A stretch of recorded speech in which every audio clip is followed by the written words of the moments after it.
Este es un mensaje del pastor John MacArthur, traducido y predicado en español para el mundo de habla hispana. Esta mañana tenemos una vez más el privilegio de abrir las Escrituras en el Evangelio de Lucas. Para aquellos de nosotros que nos están visitando semana tras semana, estudiamos las Escrituras versículo a versículo, explicando la riqueza de la palabra de Dios. El Nuevo Testamento comienza con 4 evangelios, son llamados Mateo, Marcos, Lucas y Juan, y básicamente son relatos de la vida y ministerio de Jesucristo. Cuando son tomados juntos, presentan el panorama completo. El Espíritu Santo inspiró a cada uno de los escritores a escribir, seleccionaron los aspectos de la vida de Cristo que quisieron enfatizar, cada uno de una manera única, viendo la misma gran historia, la misma persona grande y gloriosa, Jesucristo, sin embargo, con matices y perspectivas muy individuales, y cuando usted los compara en su totalidad y los mezcla, usted obtiene la historia completa de Jesucristo. Simplemente es un relato magnífico, y un relato completo de la vida y ministerio de nuestro Señor y Salvador. Resulta que estamos estudiando el Evangelio de Lucas, y el Evangelio de Lucas es rico en su propio derecho porque Lucas es un teólogo. Él es un historiador y él enriquece nuestro entendimiento tanto de teología como de historia conforme él cuenta la historia de Jesús. Pero en este punto en particular, en el 3 capítulo de Lucas, Jesús todavía no ha emergido en la escena pública. Él todavía no ha comenzado su ministerio, pero de hecho su precursor, su heraldo, el profeta que vino antes de Jesús, está en la posición primordial de interés. Él es el personaje primordial en esta parte del Evangelio de Lucas. Su nombre es Juan. Él es conocido como Juan el Profeta o comúnmente como Juan el Bautista.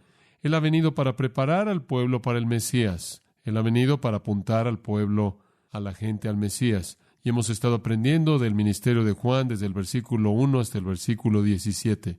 Mediante estándares externos, supongo que el mundo podría juzgar que Juan fue un fracaso. Él no pareció tener una carrera muy exitosa. Él estuvo aislado, para decirlo de manera suave. Él pasó su vida entera y su ministerio entero allí en el desierto de Judea. Su ministerio fue breve, durando alrededor de 1 año, y fue doloroso. Él estuvo en la cárcel durante 1 año, y fatal. Al final de ese año, su cabeza le fue cortada. Entonces él murió como un hombre muy joven, en la primera mitad de sus 30. Y de nuevo, lo digo, a la luz de los estándares del mundo, él podría verse como un hombre más bien oscuro, aislado y no exitoso. La realidad del asunto es que él fue eminentemente exitoso. Jesús dijo de él que él fue el hombre más grande que jamás vivió hasta su tiempo, y él cumplió precisamente y exactamente lo que Dios quiso que él cumpliera, hasta la letra misma, de tal manera que su recompensa eterna estaría completa. Como sabemos, la predicación de Juan fue valiente, fue fuerte, confrontó, él presentó verdades duras al decirle a los pecadores lo que realmente necesitaban oír. Él llamó a toda la gente a arrepentirse, les dijo que si se arrepentían de su pecado, Dios perdonaría sus pecados. Él les dijo que debían creer en el Mesías venidero. Su valentía le costó la vida. Y Juan se convirtió en el primer mártir para Cristo, el primero de muchos a lo largo de los siglos que habrían sufrido y muerto por el Evangelio, y lo hicieron en manos de aquellos que odian el Evangelio y aman sus pecados. Entonces, a la luz de estándares divinos, Juan es noble, para decirlo de manera suave. Como dije, el hombre más grande que jamás vivió hasta su época, un hombre que hizo exactamente lo que Dios quiso que hiciera y lo hizo de manera completa, un hombre que tuvo el privilegio maravilloso, de volverse el primer mártir para Cristo. Su vida fue monumental, sus méritos sin paralelos, debido a la naturaleza excepcional de su responsabilidad. La historia de Juan es fascinante. Lucas no nos la cuenta toda. Veamos los versículos 18 al 20 y oigamos lo que Lucas nos dice. Con estas y otras muchas exhortaciones anunciaba las buenas nuevas al pueblo. Entonces Herodes el tetrarca, siendo reprendido por Juan a causa de Herodías, mujer de Felipe su hermano, y de todas las maldades que Herodes había hecho, sobre todas ellas añadió además esta: encerró a Juan en la cárcel. Simplemente eso. Y con esa afirmación acerca de Juan siendo encerrado en la cárcel, Lucas termina su discusión de Juan. Su relato es muy breve. Realmente no es nada más que un resumen del ministerio de Juan. El versículo 18 resume el ministerio como dando muchas otras exhortaciones mediante las cuales él le predicó el evangelio a la gente, y después hay una afirmación breve acerca del hecho de que él agitó a Herodes y Herodes lo colocó en la cárcel. Ahora, Lucas no tiene la intención de ser cronológico aquí. Herodes, de hecho, no lo metió en la cárcel en este punto. Fue en algún punto después que Herodes lo metió en la cárcel. Pero Lucas busca simplemente cerrar la historia de Juan, y entonces él se adelanta para decirle cómo la historia termina, para que él ahora se pueda volver a Jesús, comenzando en el versículo 21, y Jesús se convierte en el enfoque singular del resto del Evangelio de Lucas. Ahora, en el resto del Evangelio de Lucas, Juan será mencionado, pero únicamente en referencia a Jesús. Jesús ahora ocupará el escenario central y será el personaje primordial, obviamente, en el resto de la historia. Y Juan se vuelve secundario, periférico, aunque hay un par de veces cuando él es mencionado en el capítulo 5, capítulo 7 y en el capítulo 9, y veremos esas conforme avanzamos. Entonces, Lucas, al no ser cronológico, simplemente avanza al final de la historia y concluye el ministerio de Juan al decir que él fue colocado en la cárcel, y eso nos dice que el ministerio de Juan esencialmente llegó a un fin. Su ministerio, de hecho, duró 1 año, entonces su ministerio empalmó con el ministerio de Jesús alrededor de 6 meses. Eso quiere decir, si regresamos un poco, que él ministró unos 6 meses, después Jesús vino, comenzó su ministerio, y sus dos ministerios se empalmaron por unos 6 meses. Después Juan fue colocado en la cárcel, él estuvo en la cárcel hasta casi 1 año, y entonces fue ejecutado. Lucas simplemente nos dice que él fue metido en la cárcel porque, de hecho, eso llevó a su fin su ministerio. Su lugar en la escena bíblica como el personaje principal termina aquí. El ministerio de Juan puede ser resumido en el versículo 18 como un ministerio en el que predicaba el evangelio a la gente. ¿Qué es el evangelio? Son las buenas noticias. Eso es lo que evangelio significa. ¿Y cuáles son las buenas noticias? Dios perdonará todos sus pecados si usted se arrepiente y cree en el Mesías, Jesucristo. Versículo 21 dice: aconteció que cuando todo el pueblo se bautizaba, también Jesús fue bautizado. Ahora, quiero leerle eso para que usted sepa que eso regresa al trabajo de Juan, porque fue Juan quien estuvo bautizando a la gente, y fue Juan quien bautizó a Jesús, como veremos. Eso es únicamente para apuntar que Lucas nos está presentando el fin de la historia, no cronológicamente. Él no estaba encerrado en la cárcel en este momento, porque el versículo 21 regresa a hablar acerca de su trabajo de bautismo y su bautizo de Jesús. Lucas en el versículo 20 simplemente nos cuenta el fin de la historia, antes de que de hecho sucediera. Ahora, al ver estos 3 versículos, únicamente quiero seleccionar 3 palabras que son muy simples: predicando, personalizando y persecución. Simplemente 3 que espero pueda recordar y nos van a ayudar a desarrollar esta historia. Ahora, para obtener la historia completa, y usted no puede limitarse a estos 3 versículos. La historia es demasiado emocionante y demasiado maravillosa. Esta, francamente, es la novela original del Nuevo Testamento, y simplemente leer nombres como Herodes y Herodías abre esta historia entera que es sorprendente de lo que le sucede a Juan. 3 palabras: predicando, personalizando y después persecución, resumen la historia de Juan. Veamos el versículo 18. Con estas y otras muchas exhortaciones anunciaba las buenas nuevas al pueblo. Ahora, ya hemos visto eso en los versículos 7 al 17. Durante muchos meses, desde el invierno del 26 después de Cristo, al comienzo del verano de ese año, Juan estuvo en el desierto de Judea, ahí, junto al río Jordán, llamando a la gente a arrepentirse. Y usted recordará que toda Jerusalén y Judea estaban saliendo porque estaban emocionados por la venida del Mesías, estaban cansados de la opresión romana y querían que el Mesías llegara y los librara y los liberara. Y entonces están llegando, y cuando oyen que el precursor del Mesías estaba ahí, están preparándose aparentemente para el Mesías. Antes de que el Salvador apareciera en la escena en público, Juan estaba predicando estas buenas noticias de arrepentimiento, y él estaba bautizando al pueblo como un símbolo externo de su arrepentimiento interno. Y esto se estaba llevando a cabo durante unos 6 meses antes de que Jesús, de hecho, se apareciera para que fuera bautizado, para que fuera designado como el Cordero de Dios que quita el pecado del mundo y comenzara su ministerio. Él se apareció, esto es Juan, todo el pueblo en su impiedad terrible, la realidad del juicio eterno. Él les predicó la ira venidera, el infierno eterno, y él predicó que los hombres irían ahí si no se arrepentían sin retraso y creyeran en el Mesías, el Señor Jesucristo. Él advirtió al pueblo que huyeran de la ira venidera. Él les advirtió que no podían ser salvos por el ritual y que no podían ser salvos por la herencia, sino únicamente mediante arrepentimiento de corazón. Y al final de unos 6 meses de ese ministerio, Jesús vino para ser bautizado y veremos eso en la siguiente sección. Juan bautizó a Jesús. En ese punto, Dios oficialmente estaba identificando a Jesús como el Mesías, pero eso no terminó, como dije, con el ministerio de Juan. Continuó unos 6 meses más. Ahora, simplemente un comentario al final del versículo 18. Él anunciaba o le predicaba el Evangelio, las buenas nuevas al pueblo. Claro que se refiere a los judíos. Obviamente son el pueblo que estaba de manera única en la tierra de Israel. Son aquellos a quienes el Evangelio fue traído en primer lugar, claro, pero no estuvo limitado a ellos. Y el Antiguo Testamento, y hemos estudiado eso antes, el Antiguo Testamento indicó que el Evangelio será predicado, las buenas noticias del perdón del nuevo pacto será predicado a todo el pueblo, a todas las naciones, todas las personas. Y una buena ilustración de eso está en el movimiento inmediato del versículo 18 al versículo 19 y la introducción de Herodes, quien fue reprendido por Juan debido a Herodías, la esposa de su hermano. Ahora, Herodes no fue un judío, él era un edomita, no un judío. Indica que Juan no limitó su predicación a los judíos porque el evangelio del perdón nunca fue limitado a algún grupo de personas. Entonces, el ministerio de Juan continúa empalmando con el ministerio de Jesús y él predica el evangelio a todos los que oigan. Ahora, permítame llevarlo a Juan capítulo 3 simplemente para meterlo al flujo un poco más de la cronología de todo esto. Cuando Juan bautizó a Jesús, como dije, su ministerio continuó por unos 6 meses. Entonces su ministerio y la primera parte del ministerio de Jesús se empalmaron. Juan continuó preparando a la gente para la recepción de Jesús a lo largo de esos primeros meses. Y Juan capítulo 3, en cierta manera, nos presenta algo de la historia. Versículo 22. Después de esto vino Jesús con sus discípulos a la tierra de Judea y estuvo allí con ellos y bautizaba. Versículo 23. Juan bautizaba también en Enón, junto a Salim, porque había muchas aguas ahí, venían y eran bautizados, porque Juan no había sido aún encarcelado.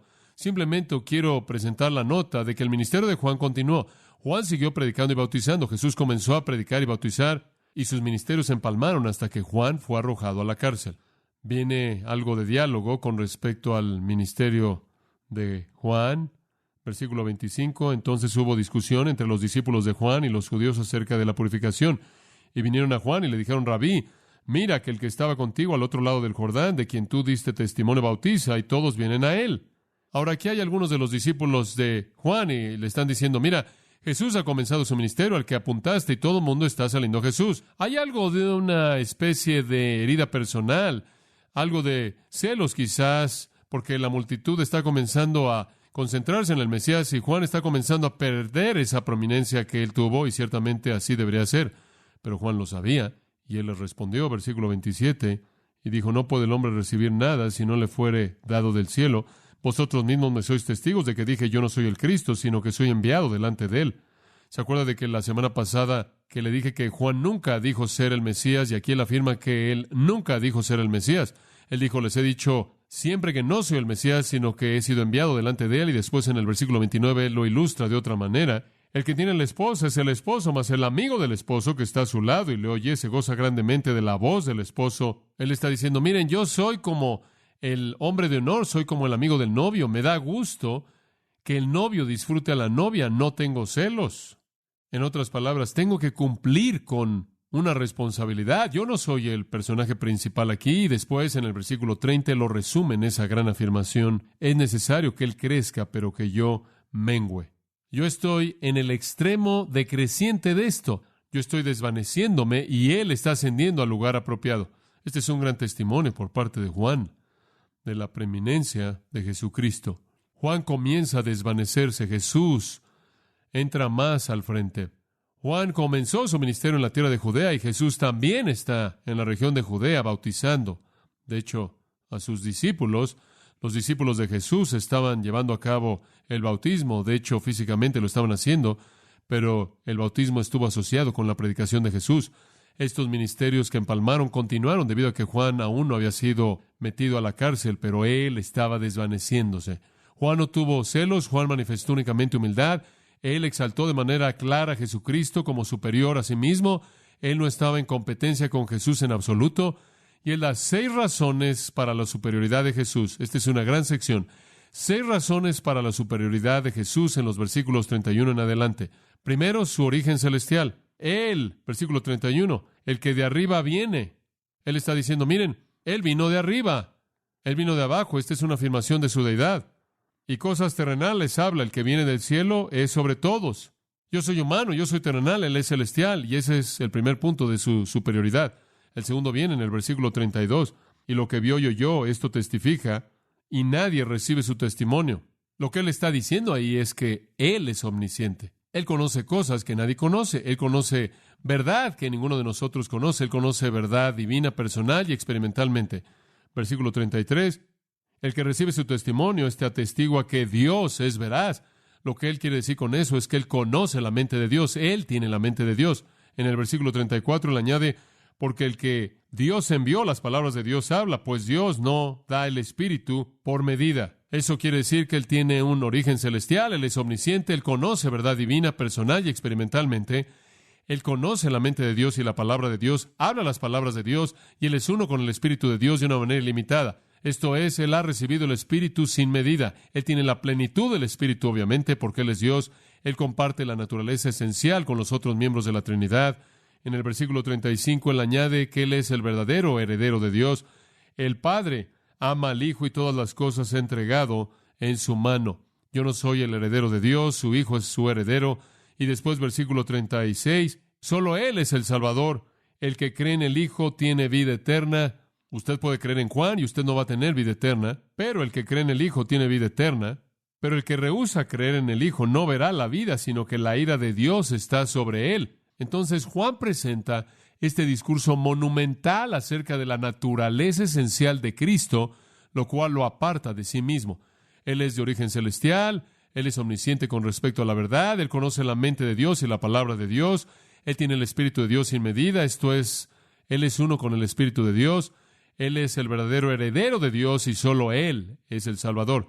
Entonces, hay una transición que se está llevando a cabo conforme la vida y ministerio de Juan comienzan a desvanecerse y Jesús comienza a ascender, y así es exactamente como debe ser. Y Juan lo resume diciendo, es necesario que Él crezca, pero que yo mengüe. Ahora, en Mateo, pase a Mateo 4 por un momento, conforme construimos la historia, una de las cosas que disfruto, probablemente usted lo sabe, es estudiar los evangelios así y colocar las piezas del rompecabezas. Esto es lo que hice la mayor parte de esta semana. Estaba uniendo todas las partes de este rompecabezas para que pudiéramos tener el flujo cronológico de este ministerio de Juan y cómo interactuó con el trabajo de Jesús. Los ministerios están empalmando. Jesús atraviesa por su bautismo. Después de el bautismo de Jesús, Él enfrentó su tentación. Él tuvo algo de tiempo al principio del ministerio y ministraron juntos en 2 lugares diferentes. Hubo un ministerio que decreció en el caso de Juan y un ministerio que ascendió o se incrementó en el caso de Jesús. Y después, Mateo 4:12. Mateo 4:12 dice, cuando Jesús oyó que Juan estaba preso, volvió a Galilea. Ese es un versículo clave. Aquí es en donde Jesús inicia su ministerio público en su totalidad. Él tuvo un ministerio, fueron las primeras etapas del ministerio que empalmaban con Juan. Pero una vez que Juan fue a la cárcel, ese fue el fin del ministerio de Juan. Él nunca salió de la cárcel. Una vez que él fue a la cárcel, Jesús entonces entró a un ministerio público completo. El trabajo del gran profeta se acabó. Y ahí es en donde podremos dejar la historia, excepto que Lucas no nos va a dejar ahí. Regresemos a Lucas, porque él añade simplemente unos cuantos comentarios a su manera única que nos abren una novela increíble. Versículo 19, llamemos a esto la personalización. Juan estaba predicando, pero su predicación se volvió muy personal, y el versículo 19 dice, entonces Herodes el tetrarca, siendo reprendido por Juan a causa de Herodías, mujer de Felipe su hermano, y de todas las maldades que Herodes había hecho, sobre todas ellas añadió además encerró a Juan en la cárcel. Personalizando, la valentía de Juan no conoce límites. Él no solo fue un predicador general, él no solo le predicó a la audiencia, él le predicó a individuos. Y en este caso en particular, él reprende a un hombre identificado como Herodes el tetrarca. Ahora ya lo conocimos, regresa al capítulo 3, versículo 1. Herodes fue tetrarca de Galilea y también un área llamada Perea. Y discutimos a detalle las características que identifican a este personaje llamado Herodes. Herodes, el tetrarca. Este Herodes es conocido predominantemente en el Nuevo Testamento como Herodes Antipas. Él es el hijo de Herodes el Grande. Herodes el Grande es el Herodes patriarcal, quien tuvo todos estos hijos diferentes y dividieron el reino y lo repartió entre sus hijos. Una de las cosas más complejas que seguir al estudiar el Nuevo Testamento es la dinastía herodiana. Tratar de encontrar todas las maneras en las que se entreteje a lo largo de la historia del Nuevo Testamento. Pero Herodes Antipas es una figura fija. Herodes Antipas se convirtió en el gobernante de Galilea y Perea cuando su padre murió en el 4 antes de Cristo. Y él gobernó durante 42 años. Entonces, desde el 4 antes de Cristo, usted sabe, hasta alrededor del 39 después de Cristo, usted tiene a este hombre como el rey títere, no obstante el rey, sobre el área de Galilea y Perea. Eso es mucho tiempo que incluye el ministerio entero de Jesucristo. Desde el nacimiento de Cristo hasta la muerte de Cristo, este hombre estuvo en el poder. Él fue el hermano de Arquelao. Arquelao fue otro hijo de Herodes, cuyo territorio más tarde se le dio a otro Herodes llamado Herodes Agripa. Este Herodes el tetrarca, o Herodes Antipas, es el Herodes conocido del que usted lee cuando usted lee el Nuevo Testamento. Él no fue judío, como dije, él era edomita o un descendiente de Saúl, y en ese sentido, él era menospreciado. Y él fue odiado por los judíos porque él construyó su ciudad capital, Tiberias. Algunos de ustedes han estado conmigo en Tiberias, un lugar hermoso en la costa occidental del mar de Galilea. Esa ciudad originalmente fue construida por Herodes en honor a Tiberio César y fue construido, tristemente, en gran parte para el dolor de los judíos, encima de un cementerio. Después, para empeorar las cosas, él levantó ídolos en lugares públicos, y si hay algo que conocemos acerca de los judíos después de que salieron de la cautividad en Babilonia, fueron purgados de cualquier interés en la idolatría, y esta fue una gran ofensa para ellos. Entonces ellos no tenían nada más que odio hacia este hombre. Probablemente usted lo conoce más por la función que tuvo en la muerte de Jesucristo. He estado estudiando eso porque, como usted sabe, he estado escribiendo un libro titulado El asesinato de Jesús, y uno de los elementos fascinantes de eso es la función que Herodes tuvo en los juicios de Jesús al final de su vida, que llevaron a su ejecución. Entonces usted ve a Herodes involucrado en todo eso en el capítulo 23 de Lucas, lo cual lo haremos en algún tiempo en el milenio, creo yo, si llegamos al capítulo 23 de Lucas. Ahora él es llamado tetrarca, aquí él es llamado un tetrarca. Literalmente, tetra significa gobernante sobre un cuarto, y se dividió esa área en 4 partes, como lo discutimos allá atrás en el versículo 1. No voy a volver a explicar todo eso. Hubieron 4 personas en áreas responsables. Poncio Pilato fue gobernador de Judea, esa es una parte.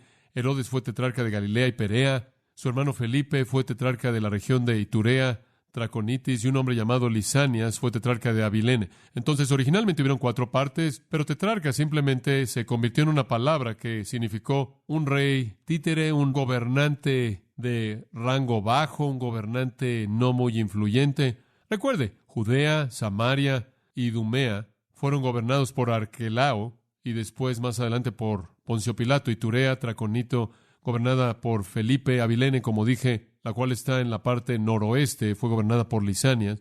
Y Herodes gobernó sobre Galilea y Perea durante todos esos 42 años, y de hecho es Marcos 6:14, en donde él es llamado un rey.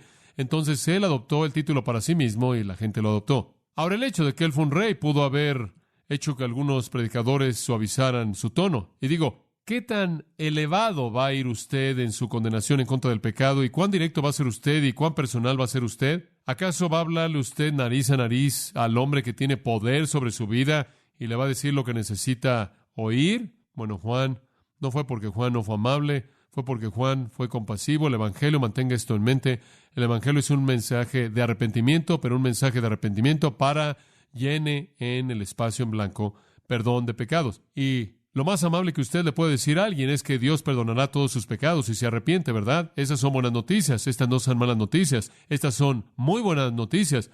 Y mientras que la verdad es dura porque debe exponer el pecado, al mismo tiempo es misericordiosa porque trae perdón. Y Juan reprendió de manera directa a este hombre, Herodes. Él lo reprendió. Ese es un participio presente pasivo, y digo eso porque lo que significa un presente pasivo participio es acción continua. Lo que usted tiene aquí es una indicación de que esto es algo que Juan probablemente hizo regularmente. regularmente. Él exhibió continuamente el pecado de este hombre. Él desafió la moral de este gobernante. Él desafió la moral de este edomita. Y dice al final del versículo 19, y de todas las maldades que Herodes había hecho, y ni siquiera son enlistadas para nosotros. Usted puede estudiar la historia por sí mismo y usted descubrirá que la vida del hombre haría una marca negra en un pedazo de carbón. Pero había una cosa que sobresalió en todo esto, y eso es indicado en el versículo 19, por Herodías, la esposa de su hermano. Ahora, los problemas matrimoniales no fueron algo nuevo para los Herodes. Herodes el Grande, está listo para escuchar esto, tuvo 10 esposas. 10 esposas. Entonces, realmente no esperaremos que su hijo Herodes Antipas tuviera un estándar muy elevado de conducta sexual o del matrimonio, y no lo tuvo. Y esta historia de Herodes y Herodías es la primera novela en el Nuevo Testamento. Ahora, permítame contarle un poco de él. Herodes fue poderoso. Herodes estaba gobernando bajo la autoridad de el César. Él, de hecho, gobernó esa área, Galilea y Perea, desde la costa del Mediterráneo en el norte al este del Jordán, desde el mar de Galilea en el norte hasta la punta de abajo del Mar Muerto. Entonces, esa es el área en donde Herodes estuvo gobernando, Judea. Samaria estaba en la costa oeste, el mismo lugar en donde Juan ministró. Entonces, Juan realmente estaba confrontando a su propio dictador, a su propio gobernante. Ahora, Herodes vivió en la ciudad de Tiberias, la cual él construyó sobre el cementerio. No hay registro, por cierto, y me parece que esto es fascinante, que Jesús jamás visitó esa ciudad, y el mar de Galilea es un lugar pequeño. Usted literalmente puede estar de pie en un extremo y ver el otro extremo, estar de un lado y ver el otro lado, y usted puede cruzar ese lago de manera muy breve si usted está manejando. Lo podría hacer en una cantidad razonable de tiempo si usted está caminando.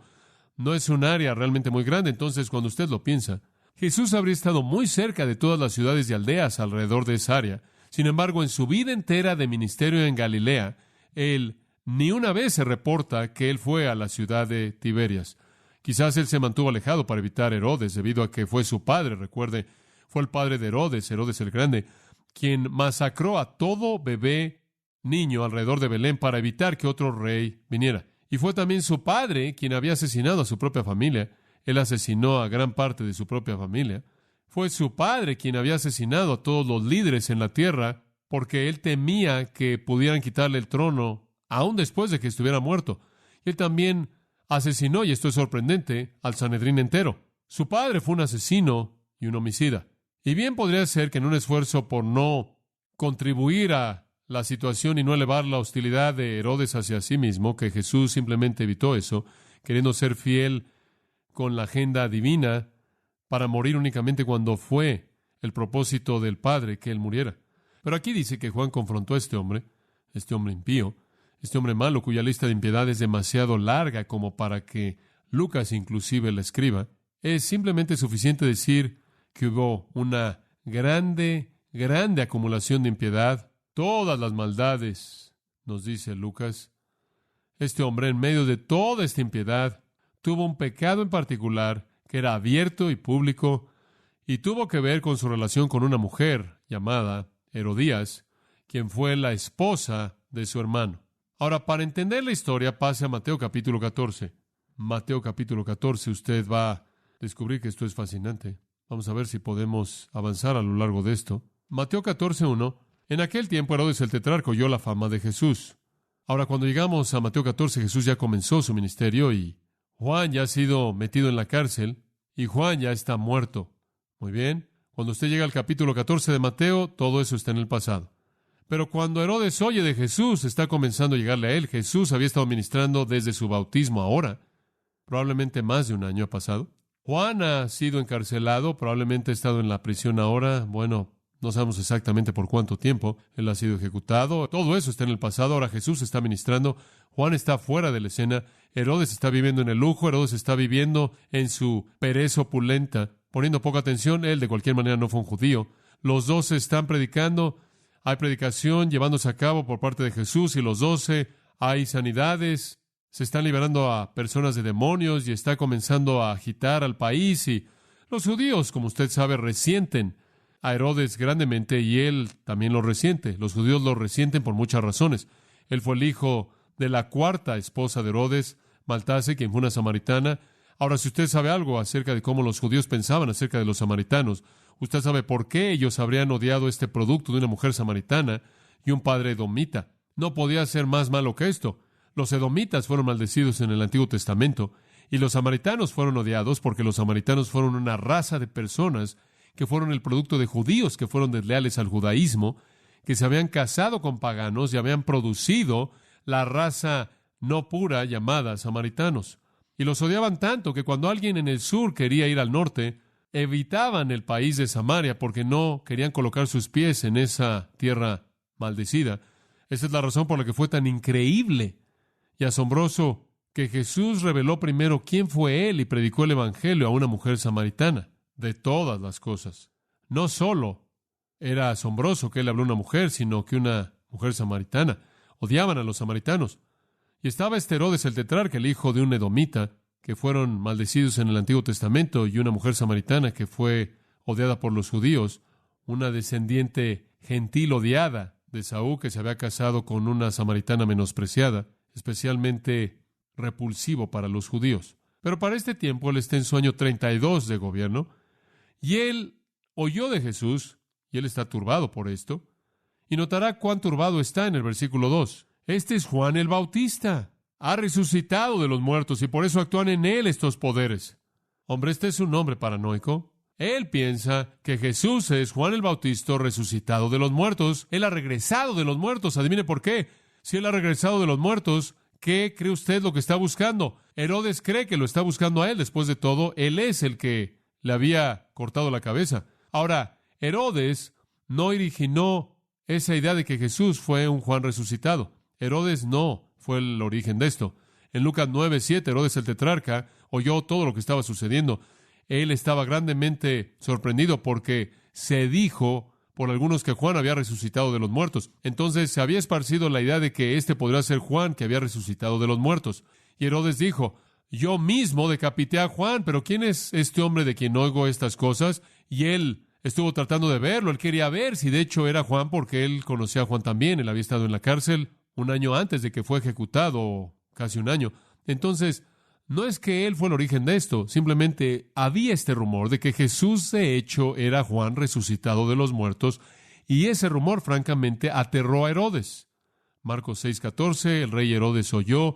Su nombre se había llegado a conocer bien. La gente estaba diciendo: Juan el Bautista ha resucitado de los muertos, y esa es la razón por la que estos poderes milagrosos están operando en él. Bueno, eso le da a usted una idea de cuán prominente fue Juan. Pero Herodes, cuando oyó esto, dijo: Juan, a quien decapité, ha resucitado, con admiración. Entonces el hombre estaba en un estado de paranoia porque él cree que Juan ha resucitado de los muertos. ¿Y por qué está en pánico por esto? Bueno, regresemos por un momento al pasado. El versículo 3 regresa a decirle a usted por qué él tenía tanto miedo. Porque Herodes había prendido a Juan y le había encadenado y metido en la cárcel por causa de Herodías, mujer de Felipe, su hermano. Ahora regresamos a entender la paranoia de Herodes. Ahora vamos a regresar para descubrir por qué él está tan aterrado ante el prospecto de que Juan haya resucitado de los muertos. Ahora, simplemente un comentario al margen. Juan no resucitó de los muertos. Jesús no es un Juan resucitado. Jesús es Jesús, mayor que Juan, como Juan lo señaló en el 3 capítulo del Evangelio de Juan, que le leí a usted antes. Pero esto nos da la historia. Cuando Herodes arrestó a Juan, él lo encadenó y lo colocó en la prisión debido a Herodías, la esposa de su hermano Felipe. Porque Juan había estado diciendo repetidamente: no te es lícito tenerla. Usted tiene que amar a Juan. Me encantaría que tuviéramos algunos Juanes que se pusieran de pie ante la gente prominente. Y él se mantuvo diciendo esto en público: esto no te es lícito, esto no está bien, no puedes tener esta mujer. Ahora, la valentía de Juan fue un llamado al arrepentimiento. Él está llamando a este hombre a arrepentirse de este pecado. Y él le va a decir, claro, en este proceso que hay perdón. Si este rey, no muy importante, pagano, impío, se arrepiente, Dios lo perdonará y su alma eterna será salva. Un poco de trasfondo. Nos dice en el versículo 3 que Herodías es la esposa de su hermano Felipe. Ahora, simplemente trate de seguir esto si usted puede. Este es un examen. Herodes estuvo casado en ese entonces con la hija del rey de los árabes de Nabatea. Aretas fue el rey. Herodes se había casado con su hija, pero Herodes tuvo un hermano en Roma llamado Felipe. Él tuvo dos hermanos llamados Felipe. Uno fue Felipe el tetrarca, que estaba gobernando en esa área, como mencioné, Traconito e Iturea. Pero él tuvo otro hermano llamado Felipe, que estuvo en Roma. Él fue un ciudadano privado. En cierta manera fue un hombre de negocios. Él no tuvo ningún gobierno y él fue desheredado. Él nunca recibió nada de su padre, Herodes el Grande, tierra ni gobierno, porque él fue muy menospreciado, aparentemente por su propia madre. Entonces, hubo mucho de eso en la familia de Herodes, debido a que hubieron 10 esposas y estos hijos que nacieron de todas estas mujeres diferentes. Entonces, hubieron 2 Felipes. De hecho, fueron medios hermanos. Uno fue un gobernante y uno fue un ciudadano privado en Roma. Bueno, el Felipe de Roma tuvo una esposa llamada Herodías. Escuche esto. Ella fue la hija de otro hijo de Herodes el Grande por otra mujer. Entonces su esposa es su media hermana. Esto es realmente terrible. Felipe estaba a una generación de distancia de los lomos de Herodes el Grande. Me imagino que ella está a 2 generaciones de Herodes el Grande, entonces están conectados de esa manera. Esto es incesto. Entonces, Juan ciertamente tuvo todo derecho de condenar este matrimonio. Él pudo haber condenado el matrimonio con Felipe, porque de hecho Felipe estaba casado con su media hermana, y esto era lo que constituía incesto por cualquier definición. Es muy claro que hay más que eso, no obstante, porque para que Herodes se casara con esta mujer, él tuvo que divorciarse de su propia esposa después de que había seducido a esta mujer. Entonces había adulterio involucrado, hubo divorcio involucrado, hubo una relación incestuosa involucrada. Y entonces Juan simplemente lo confrontó de frente. Todo en cierta manera sucedió porque Herodes aparentemente, si atamos los cabos de la historia, viajó a Roma y conoció a la esposa de su hermano, quien también era su pariente cercana, y la persuadió, él la sedujo, y después la persuadió a dejar a Felipe y que se convirtiera en su esposa. Y para hacer eso, él tuvo que divorciarse de su esposa. Ella tuvo que divorciarse de su marido, y pasaron por todo eso, y terminó con ella, y se la llevó de regreso a estar en Galilea. Ahora, el resultado de la seducción de Herodías y el divorcio de su propia esposa le irritó a Aretas. Ahora, recuerde que él había estado casado con la hija de Aretas, y el gobernante de los de Nabatea estuvo tan enojado, tan amargado por lo que él había hecho contra su hija, que él peleó en guerra contra Herodes y lo derrotó de manera terrible. Y Josefo, el historiador, dice que algunos de los judíos pensaron que la destrucción del ejército de Herodes vino de Dios, y eso de manera muy justa, como un castigo por lo que él le había hecho a Juan. Es interesante que usted encuentra eso en las antigüedades de Josefo, que los judíos pensaron que la razón por la que Aretas entró y tuvo la capacidad, le fue tan fácil derrotar a Herodes, fue porque Dios lo estaba usando como un instrumento de juicio por lo que él había hecho a Juan. Bueno, esto solo fue el comienzo de los problemas de Herodes. Él había causado divorcio, él había cometido incesto, pero Herodías fue una maldición para él. Cuando Calígula llegó al trono en Roma, el Felipe que había sido tetrarca murió, y Calígula se lo dio a otro Herodes llamado Herodes Agripa. Usted lo conoce en Hechos 12. Esto motivó a Herodías a los celos amargos. Entonces ella forzó a Herodes Antipas a que fuera a Roma a tratar de buscar el título de rey para que ella pudiera ser llamada oficialmente reina por parte de Roma. Herodes se resistió, pero ella ganó. Él navegó y fue porque ella lo forzó a ir para que fuera a tratar de convertirse en el rey. Agripa lo había derrotado ante Calígula y perdieron. Y no solo perdieron, sino que Calígula tomó la provincia de Herodes, tomó el poder de Herodes, toda su riqueza, y lo expulsó al exilio con Herodías, hasta que él murió. Entonces realmente fue un día amargo cuando Herodes sedujo a Herodías. Le costó amargamente. Ahora todo esto, y usted no necesita conocer más que eso, probablemente ni siquiera necesita conocer todo eso. Lo único que necesita conocer es divorcio, seducción, incesto, y Juan lo enfrenta, lo confronta cara a cara y lo hace de manera repetida. A.T. Robertson dijo, le costó su cabeza, pero es mejor tener una cabeza como la de Juan y perderla que tener una cabeza común y corriente y mantenerla. Veamos la parte de la prisión. En Lucas 3:20 dice que Herodes lo metió a la cárcel, lo encerró en la cárcel. Pero comienza diciendo, sobre todas ellas añadió además esta. En otras palabras, si usted ve al final del versículo 19 todas las maldades que Herodes había hecho, sobre todas ellas añadió además esta.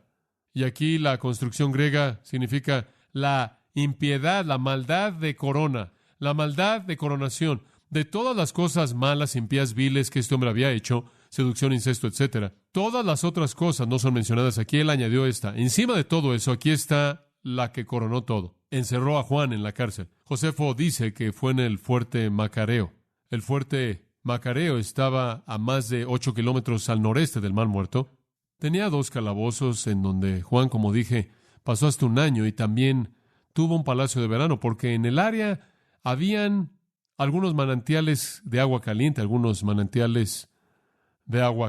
entonces fue un buen lugar en donde pasar tiempo. Él tuvo un palacio de verano ahí, él también tuvo los calabozos ahí, y ahí es en donde él colocó a Juan. Creo que usted podrá decir lo que William Barclay dice, que es verdad. Siempre es peligroso reprender a un déspota oriental.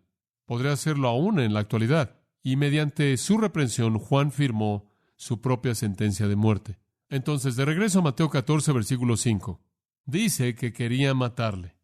Herodes quería matar a Juan una vez que lo tuvo en la cárcel, pero temía al pueblo. Después de todo, el país entero pensaba que él era el precursor del Mesías. Habían estado saliendo ahí para bautizarse, lo habían oído predicar. Lo tenían como un profeta verdadero. En este punto, Herodes habría matado a Juan, porque él estaba tan enojado por el insulto de la culpabilidad que Juan había colocado sobre él. Pero él temía las consecuencias. Entonces él termina manteniéndolo en la prisión casi un año, porque él tiene miedo de la respuesta y el clamor públicos. Pero eso no fue suficiente para Herodías. Si Herodes estaba apenado, entonces Herodías aparentemente estaba más apenada. El versículo 6 cuenta la historia sorprendente. Pero cuando se celebraba el cumpleaños de Herodes, la hija de Herodías danzó en medio y agradó a Herodes. Ahora, todos conocemos esta historia terrible. Para llenar los espacios en blanco, Marcos 6:19, Herodías estaba enojada en contra de Juan y quería matarlo, y no lo podía hacer, porque Herodes temía a Juan, sabiendo que él era un hombre justo y santo, y lo mantuvo a salvo. Y cuando él lo oyó, él quedaba perplejo, pero él solía disfrutar escucharlo. Sorprendente. Herodes sabía que él era un hombre santo, él sabía que él era un hombre justo, y le gustaba escucharlo, y lo mantuvo a salvo. Entonces, por ese tiempo, Herodes se convirtió en su protector. ¿Sabe una cosa? Ese es un honor real para la integridad de este hombre, Juan, que inclusive el hombre que él confrontó sabía que él era justo y sabía que él era santo, pero Herodías lo quería muerto. Entonces, en el cumpleaños de Herodes, la hija de Herodías bailó ante ellos y agradó a Herodes. Agradó es un eufemismo para emoción sexual. Las danzas que estas niñas bailaban eran inmorales, seductoras, provocativas, bailes sin vergüenza. En cierta manera pasó así. Hubo una fiesta con mucha bebida y fiesta, y conforme se embriagaban más y más, sacaban a las niñas que bailaban. Una fiesta de cumpleaños en ese mundo antiguo era únicamente para los hombres. Por así decirlo, era una despedida de soltero. Fiesta, embriaguez, que llegaba a su clímax mediante estimulación sexual por parte de bailarinas. Realmente, que una princesa hiciera esto era sorprendente, pero hacer esto era algo común. Herodías estuvo dispuesta a tomar a su hija y hacer esto para incitar a Herodes, porque ella quería venganza contra este hombre quien la había avergonzado públicamente. Josefo nos cuenta el nombre de la hija, ¿se acuerda usted? Salomé. Eso no está en la Biblia, pero Josefo, el historiador, nos cuenta eso. Entonces, el cumpleaños de Herodes, Herodotus Dais, llegó a ser un proverbio para festivales con excesos en los días de la antigüedad en la historia romana. Esta fue una fiesta desenfrenada que tuvo este hombre. Ella aprendió sus lecciones incestuosas muy bien. Por cierto, Salomé, según Josefo, más tarde se casó con su tío. Agradó a Herodes, encendió su fuego. En su estupor de embriaguez, de glotonería, él fue seducido, perdió toda la dignidad, perdió toda la sensibilidad, perdió toda la racionalidad, y queriendo ser de alguna manera el benefactor grande, magnífico, ante todo mundo, y mostrarle a todo mundo que de alguna manera Él era muy generoso, Él se volvió presa de su propia lujuria impía e hizo una promesa torpe. Versículo 7. Por lo cual le prometió con juramento darle todo lo que pidiese. Y eso echó a andar el complot. Ella, instruida primero por su madre, dijo: dame aquí en un plato la cabeza de Juan el Bautista. Esta niña probablemente tiene 16, 17 años de edad. Ella la quería, por favor observe, ahora. La quiero en este momento, aquí, en un plato. No había deseo alguno por esperar hasta que Herodes pudiera pensar con mayor claridad, que hubiera salido de su estupor, que estuviera sobrio y en control. Ella quería esa cabeza y la quería ahora. Él fue demasiado orgulloso como para romper su juramento público. Él estaba tratando de mostrar cuán magnánimo él era, lo magnífico que era, y él se había colocado en una esquina. Su insensatez le iba a causar cometer un crimen enorme en contra de un hombre que él sabía que era piadoso, en contra de un hombre que sabía que era santo, en contra de un hombre que él sabía que hablaba la verdad, porque él conoció la verdad por lo que Juan lo confrontó. Él es impotente moralmente, él es un necio, él es débil, él está en orgullo, su copa está llena de iniquidad y el costo de casarse con esta mujer ahora ha llegado a grandes alturas. Y entonces en el versículo 9, entonces el rey se entristeció, pero a causa del juramento y de los que estaban con él a la mesa, realmente no quieres quedar mal con los invitados. ¿No es sorprendente lo que motivó a este hombre? Usted puede ver la ausencia total de virtud. Él estaba más preocupado por su reputación entre sus invitados, el resto de los borrachos que estaban ahí. Entonces, el hombre borracho, lleno de lujuria, seducido por la hija de su esposa, cayó en una falta de valentía torpe, terminando en que él asesinara al hombre de Dios. Versículo 10. Y ordenó decapitar a Juan en la cárcel. Y fue traída su cabeza en un plato y dada a la muchacha, y ella la presentó a su madre. Qué manera tan horrenda de terminar la fiesta. Mateo Bradus escribió: cuando el plato fue traído con la cabeza sangrando sobre él, sin duda alguna, ella la tomó de manera temblorosa en sus manos, no fuera que una gota de sangre manchara su vestido de gala, y se la llevó a su madre, como si le estuviera trayendo algún tipo de platillo selecto de la mesa del rey. No era raro traer la cabeza de alguien que había sido matado a la persona que la había ordenado, como una prueba segura de que el mandato había sido obedecido. Cuando la cabeza de Cicerón fue traída a Fulvia, la esposa de Marco Antonio, ella le escupió y, sacando la lengua que se había opuesto de manera tan elocuente y había condenado a Antonio, ella perforó esa lengua con su pasador del cabello con gestos amargos. Jerónimo se refiere a este incidente y dice que Herodías hizo lo mismo con la cabeza de Juan. Le escupió, le jaló la lengua y la perforó. Entonces, este deseo impío por parte de los Herodes por callar al hombre de Dios. Juan fue asesinado alrededor de un año después de que había estado en la cárcel, asesinado, y su ministerio y su vida se acabaron. Pero créame, él pasó a su recompensa gloriosa y él permanece como un modelo permanente de predicación fiel, sin concesiones. ¿No es cierto? Una nota hermosa termina con la escena horrenda, versículo 12 de Mateo 14. Entonces llegaron sus discípulos, ellos habrían sido los seguidores de Juan, aquellos que habrían estado ahí con él en el desierto mientras que él predicó y bautizó, y tomaron el cuerpo y lo enterraron y fueron y dieron las nuevas a Jesús.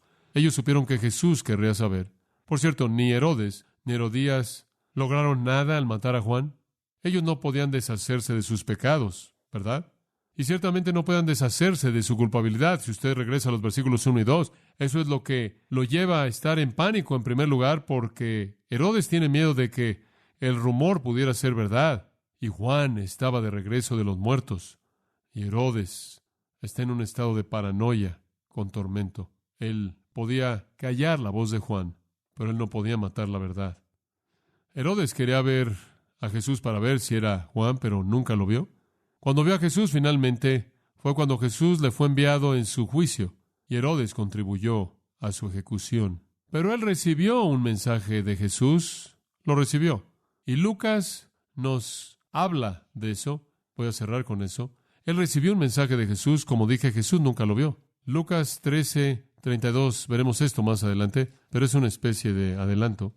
El versículo 31 dice: llegaron unos fariseos diciéndole a Jesús: sal y vete de aquí, porque Herodes te quiere matar. Más vale que te vayas de aquí, Jesús. Herodes te quiere matar. Y les dijo: id y decid a aquella zorra. Vayan y díganle: he aquí echo fuera demonios y hago curaciones hoy y mañana, y al tercer día termino mi obra.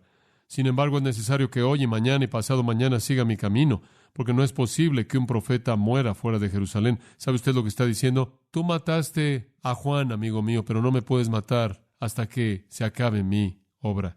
Herodes eventualmente participó en su ejecución, pero no pudo participar hasta que la obra de Jesús se acabó. Bueno, ese es el fin de la historia de Juan. Herodes terminó con todo el poder terrenal y se fue al infierno. Juan tuvo todo el poder celestial y se fue al cielo. Con mucha frecuencia, como usted sabe, el precio de la valentía es el rechazo público, pero también es gloria divina, ¿no es cierto? Y no creo, simplemente como un epílogo, no creo que ningún predicador verdadero está preocupado por la popularidad. Esa nunca ha sido la meta de un predicador verdadero. La meta de un predicador verdadero es hablar la verdad a costa de lo que sea, ¿verdad? Esa es la razón por la que Juan provee un ejemplo tan grande para nosotros. Entonces Juan, quien vino al escenario de una manera tan prominente, sale del escenario y la próxima vez la historia comienza con Jesús. Usted ha escuchado a John MacArthur, maestro bíblico de Gracia a Vosotros. Para más información y acceso gratuito a todos los mensajes de John, así como una lista de libros incluyendo la Biblia de estudio, visite la página web en gracia.org. Gracia a Vosotros y el pastor John MacArthur se reservan toda protección y derecho de autor bajo la ley que esté vigente. La información de derecho de autor está disponible en gracia.org, que incluye instrucciones para limitar la duplicación de este archivo digital. Gracia a Vosotros es una organización sin fines de lucro dedicada a desarrollar recursos desde las enseñanzas del pastor John MacArthur, las cuales ofrecen la verdad de las Escrituras. Por otra parte, su apoyo en oración y sus donaciones al ministerio nos ayudan a lograr este propósito para equipar a miles de personas de habla hispana. Si desea hacer una donación o ofrenda, puede hacerlo utilizando su tarjeta Visa, Mastercard, Discovery o American Express, ingresando a gracia.org,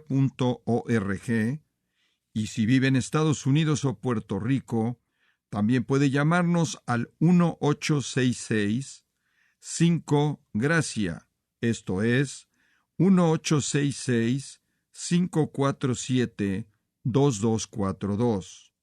Recuerde, desde cualquier lugar puede ingresar a nuestra página web en gracia.org. Y de antemano, gracias por su apoyo.